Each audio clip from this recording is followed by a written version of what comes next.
ஒரு டயலாக் ரொம்ப ட்ரெண்டா போயிட்டு இருக்கு. ஷவர்ல குளிக்கிறவன் பவர் இருக்காது. ம். ரிவர்ல குளிக்கிறவன் குளிக்கிறவன் பவர் பார்க்குறியா? ஆமா. எப்படி தான் அந்த டயலாக் எழுதுனாங்கன்னு தெரியாது. எப்படி தான் நானும் நடிச்சேன்னு தெரியாது.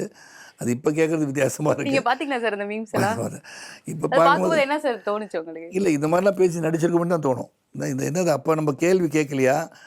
என்ன பவரு, ஷவருன்னு சொல்லி வச்சிருக்காங்களேன்னு சொல்லி, ரிவரு அப்படின்னு.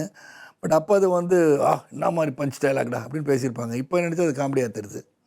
அரசியலுக்குனாலும் பதில் சொல்லலாம், எதுக்குனாலும் பதில் சொல்லலாம். ஒரு வார்த்தை கேட்க 1 வருஷம்.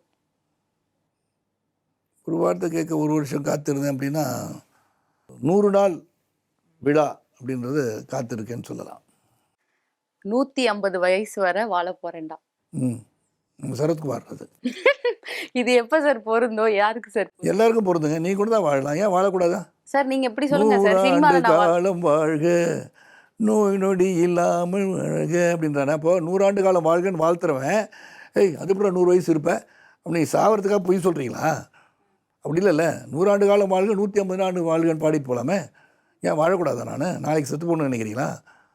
That means it's a very derogatory remarks people make when I say something.